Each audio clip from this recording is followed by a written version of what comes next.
Hi everyone, Materim here again with another narrative battle, and this one pits the Dwarfs of Clan Odhein versus the Warriors of Chaos in a 2,500 point battle line scenario. Excellent shot, Gunner, King Ogrim shouted as he watched the demon fall from the cliffside. The Master Engineer's shot had halted the creature's attack on the new Queen of the Hammerfell, and now the King of Clan Odhein would drive the fallen humans from the hold's outer defenses. Turning to the royal convoy, Ogrim bellowed out a cry for vengeance for the falling Dawi who had fulfilled their oaths to the Hammerfell line. "My brothers, before lies two paths," the king paused, watching the desire for vengeance rise in his most loyal of guards. "Either we set day on this ridge, and first your volleys into the men of chaos, or we charge down this mountain and cleanse these land of the vermin that desecrate it." The later was chosen by the screams and cheers of his people. As the king's shield-bearers approached, Ogrim waved them away. "Take my queen and her handmaidens to the Hammerfell. Their queen Greta will need her presence." Instead of being carried atop his trusted shield dwarves, he picked up his ancestral oathstone and slung it over his back as he formed up with the rest of his silver hammers. "Give no mercy, give no ground, give only the end of your weapon." At the end of Ogrim's voice, the entirety of the dwarf battle line rushed downward, the sound soon becoming a unified deafening crash of metal on metal and war horns. Ogrim had one goal: to protect the Dawi and avenge them of any wrong. Today many would fall under the royal Silverhammer's blows, thanks largely in part to Thane Boricson's idea for any battle to take place on the route to Hammerfell's hold. Today, a plan designed to safeguard his own queen would be used as his battle strategy. Today, Grimnir would smile upon his people. So, starting with the Warriors of Chaos deployment, we have a group of Chaos Warhounds and a 6-man unit of Chaos Ogres with the Mark of Tzeentch and full command, standing guard around the ruins of a dwarven brewhouse.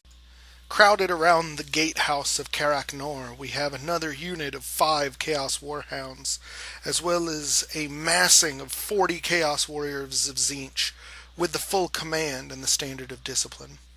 With them stands Targoth Martok, the battle standard bearer of the Tzeentch warriors, with an enchanted shield and a talisman of preservation, and a Chaos Sorcerer of Tzeentch, with the channeling staff, Iron Curse Icon, and Acid Vicar.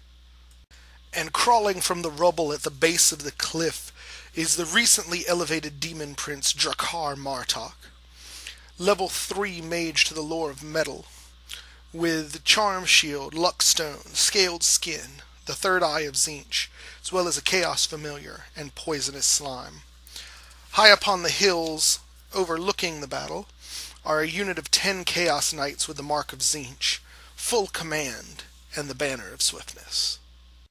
And forming up in the causeway leading towards the great entry house to Karak Nor is the dwarven force of Clan Odhein. It is composed of 30 Longbeards with shields in full command. With them is High Smith Graz, a rune smith with the Master Rune of Balance, shield, 2 runes of spellbreaking, a rune of stone, and a rune of dismay. Actually, just to the side of that is a gyrocopter with a vanguard. Next to that is a flame cannon with the rune of forging. Then a unit of 40 hammerers with full command and the rune of Groth One Eye. In that unit is Thane Oda Borikson, the BSB, with 3 runes of slowness and a shield. And King Ogrim, who stands upon his oathstone with 2 runes of might, the magnificent armor of Boric Beetlebrown, a shield, and a rune of speed. The other side is a cannon with the rune of forging and the rune of burning, and the last unit upon his line is 20 thunderers with shield and standard bearer. So I was hoping to put a little bit more panache in the army descriptions before showing you guys the full scope of the battle. Please let me know if you like that. But basically, the idea of this list from the dwarf's point of view is to run straight, well, rather to wait for the Warriors of Chaos to run straight at him and beat them like a red-headed stepchild. He's got a heck of a lot of pain able to be dealt with those hammers, and he's ready to use it. And so now you guys can see a whole look at the field. The vanguarding gyrocopter in the center there, and the dogs vanguarded on the other side. The warriors side of this is actually set up to be the entryway into Karak Nor, the stronghold of Clan Hammerfell. So you have one building that all the Chaos Warriors are in, which is the guard house there. The second tall stone thing that the Demon Prince is hiding behind is also a building. It's the building that the Hammerfells entered into, and he was shot off at the end of the last battle report dealing with this. And then the wood building over there is a dwarvish brew house. So definitely the warriors are entrenched, but I definitely think the dwarves can bring it to them. So dwarves go first, and we get a little bit of forward movement. Not really expected from the dwarves in most cases, but the Clan Odhein has always been very aggressive, and I think that's the plan here. This is a very aggressive dwarf list, and he's going to use it that way. So I'm very excited to see where that's going to go. And over here you see the gyrocopter is moving. He wants to melt down as much of this chaff as possible so that when things do start going down, he'll be able to have a better chance at picking what he actually wants to go up against and is going to be less likely to be chaffed away. And so during shooting, the gyrocopter melts 3 of the 5 Chaos Hounds, but they actually succeed their leadership check and don't end up going anywhere.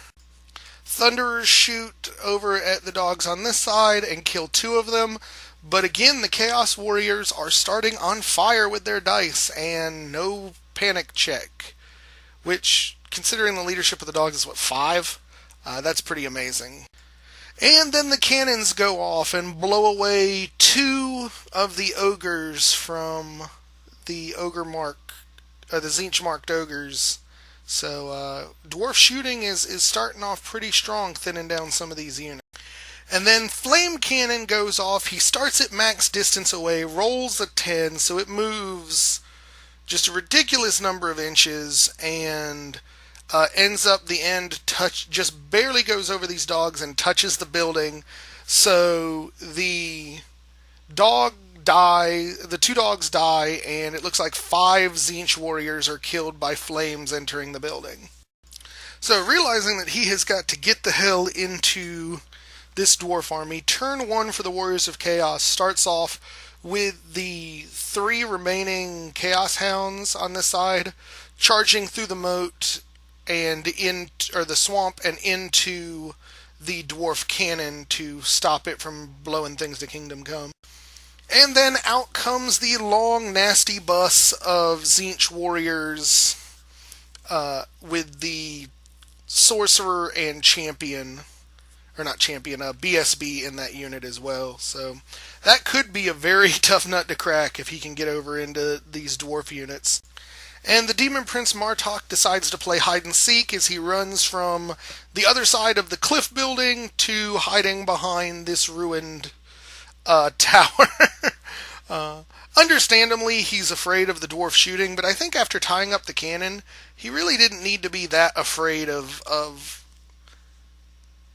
the flame cannon is pretty much all he's got left, because he right now is denying himself some charge capabilities, and that's not good. The ogres here move up past the dwarf brew house and take cover behind this wall, hoping that the next cannonball doesn't blow them to Kingdom Come. But they're going to have to move up in slow hunks because he just can't get to anything immediately. And then on this side, the unit of Chaos Knights comes down the hill. He definitely doesn't fear much of anything on this side of the board, so he moves up pretty aggressively and is trying to get himself within charge range of something to start inflicting some damage. And then during the magic phase, the Sorcerer of Tzeentch attempts to cast Firestorm of Tzeentch and does it irresistibly. The Firestorm scatters off the dwarves and does absolutely nothing. The miscast is a 2, so he drops a big template on his own unit. As you can see, kills about half of the warriors of Tzeentch, and then sucks himself into the warp. So this was probably the best magic phase the dwarves have ever had. Because that unit is literally down to half strength now, and he doesn't have a level 2 Chaos Sorcerer, so he's going to be relying on the Demon Prince for all of his magic at this point. And then in combat, the cannon crew and the dogs exchange a wound, and nobody goes anywhere. So looks like what should have been a lightning strike on a piece of artillery is going to turn into a little bit of a grind. And in Dwarf turn 2, the Hammerers smell blood. They realize with the weakened state of both the Ogre unit and the Warriors, they need to get up there as fast as they can and just throw some pain on it. The Longbeards turn to the side to get ready to engage the Knights coming in there, and try and shield the flank of the Hammerers, but I don't know how great a job they're doing at this point of that, just because they're not moving all that fast. And the Gyrocopter slips behind the Warrior unit to keep adding insult to injury and melt down a couple more of them. I know it looks a little confusing, but those dogs over there are dead. They're not actually hanging out over there. His dead pile is just slightly beyond that building, and I guess they're just out of the way right now. So shooting was immaterial, and we go into combat, and neither the cannon crew nor the last dog do anything to each other, so it's a push again. So, Warrior turn 2, the Knight unit slams face first into the Longbeards here.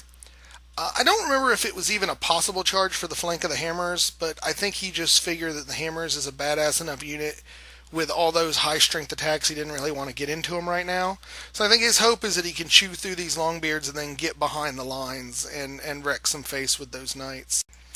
And here in the center, he attempted 2 pretty long charges. The Ogre charge wasn't all that long, but the Warrior charge was long as well into the Hammers, and failed both of them due to the standard of slowness. So that is very bad news, as now the Hammers pretty much just get to pick whatever the heck they want to go after, and that's exactly not the situation that the Warriors of Chaos player wants to be in. And now that he feels pretty safe, Demon Prince Martok, comes out from behind the building and hangs out behind his Knights with the hope of being able to provide some magical assistance. So dwarves stop any magic, and we go into combat, and the Chaos Hound kills one more of the dwarf crewmen, and the remaining crewman does nothing to the Hound, but the dwarves are stubborn when they defend their war machines, so they're not going anywhere. And in this combat, the Knights just absolutely flub. I think they kill 1 Longbeard and take 3 casualties in return. The only reason that they're still around is that their general is right behind them, giving them leadership 9. Otherwise, they would have broken. It was still a pretty good roll that they needed, but they're sticking around. So we go into Dwarf turn 3, and the Hammerers scoot right by those Ogres and slam face first into the Chaos Warriors. And yeah, with their reduced strength, I don't have a whole lot of hope for these Warriors at all. So during shooting, the flame cannon catches these 2 ogres, or these 4 ogres that used to be 4, and burns them down to 2. So the ogres succeed their panic check and don't go anywhere, which is frankly astonishing. The Warriors of Chaos player is rolling some really good leadership checks this turn, and I think that's about all that's keeping him in this. And combat over here, 3 more Longbeards die, 1 more Knight dies, and I think the Dwarfs win, but it's just by a little bit, and the Knights hold yet again.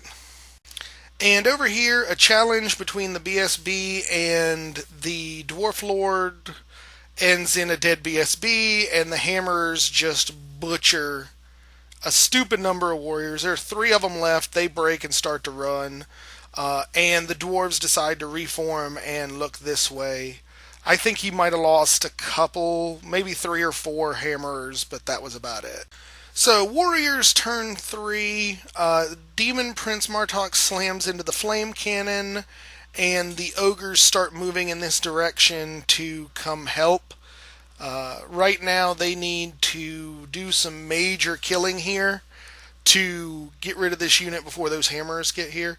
And the way he hit it with his wheel, he's caught so that when he overruns with the Demon Prince, he'll catch the back end of those Longbeards and be able to get into the fight when he initiates it with between the Longbeards and his Chaos Knights. So that was pretty smart.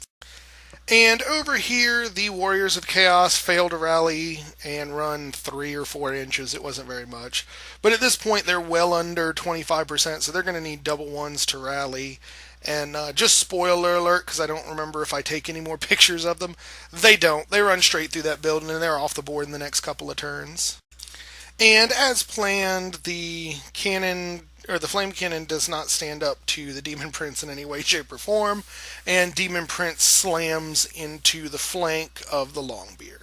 So with the help of the Demon Prince, they do a lot better this time, taking out 2 full ranks of Longbeards at the cost of only 1 knight. And I think some wounds have been done to the character as well. So it's getting pretty nasty, but they need to hurry the heck up because those hammers are going to come in on their butts any second.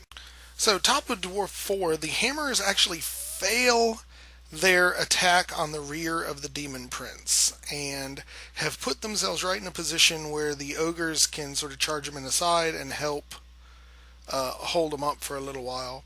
You also notice that the dog and the cannon guy are still been fighting and not doing anything. So this might be the breather that the warriors need to start gaining some momentum here.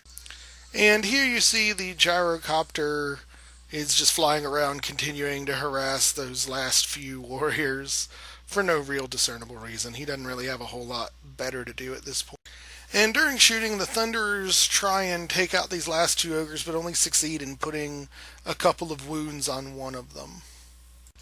And then over here, 5 more dwarves die to 1 more Chaos Knight, but it's not happening fast enough. The Chaos Knights and the Demon Prince are just not able to carve up those the Longbeards fast enough to stop the hammerers from wiping them out as soon as they touch base. So Warriors turn 4. Ogres charge into the flank of the hammerers, hoping just to do some damage, thin them down before the inevitable conflict between them and the Demon Prince occurs. And with no magic to speak of, go into combat, and the last remaining cannon crew guy finally kills the last Chaos Warhound. So it's been kind of ridiculous at this point, and it's finally over, so that's good. And here, 2 hammerers die to impact hits, and then the Dwarf Lord steps over and just absolutely destroys the ogre unit. They're killed to a man, and now the hammers are free to go wherever the heck they want. And during combat here, 3 more dwarves die, 4 more including the Rune Lord that's there as well. So they're doing some damage, but those dwarves are still just sticking it out. Really, these dwarves are so hard to kill. You've just got to kill them to a man. They're not going to break almost ever.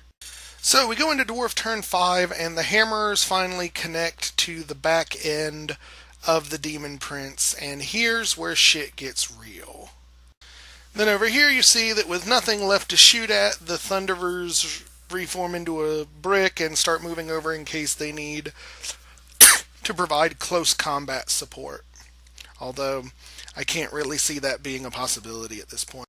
And so, in combat, a challenge between King Ogrim and Demon Prince Martok results in no wounds on either side, but enough combat res goes through that the knights break, run off this way away from the hammers, hit that lake, which turns out to be a lake of light, and get light of battle cast on them, so they instantly reform, and the Longbeards reform to face the Demon Prince.